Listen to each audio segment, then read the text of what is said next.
ભરૂચ શહેર અને જિલ્લામાં ખ્રિસ્તી સમુદાય પ્રભુ ઈસુના જન્મના વધામણા કરવા સજ્જ બન્યો છે। આજે મંગળવારે રાતે 12 કલાકે ઈસુના અવતારની આવકારી એકમેકને મેરી ક્રિસમસની શુભકામના પાઠવાશે। પ્રેમ, શાંતિ, દયા અને કરુણાના પર્વ પ્રભુ ઈસુના અવતાર નાતાલને હવે ગણતરીના કલાકો બાકી રહ્યા છે। ભરૂચ, અંકલેશ્વર શહેર સહિત જિલ્લાના દેવળો નાતાલની ઉજવણી માટે સજ્જ બન્યા છે। જિલ્લામાં વસતા ખ્રિસ્તી બંધુઓના ઘરે પણ રોશનીનો ઝગમગાટ, ક્રિસમસ ટ્રી, સ્ટાર અને કેન્ડલથી સુશોભિત કરાયા છે।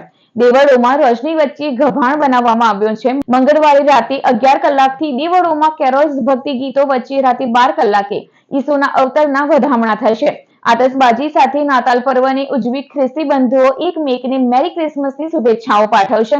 ડિસેમ્બર મહિનાની 24મી તારીખ આમ જોવા જઈએ તો જાગરણનો દિવસ છે, કારણ કે આજે લગભગ 11 સાડા 11 વાગે ભજનો દ્વારા અમે જાગરણ કરીશું અને એ રીતે 25મીની તૈયારી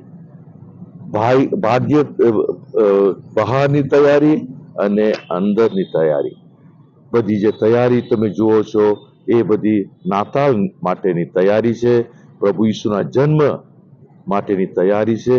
તો બસ આ તૈયારીઓની સાથે સાથે અમે મન અને દિલને પણ તૈયાર કરીએ કે જેથી જે બાળ ઈસુ આ ગભાણમાં જન્મવાના છે દરેક વ્યક્તિનું પણ દિલ પણ એક ગભાણ બની જાય, સુંદર બની જાય, પવિત્ર બની જાય।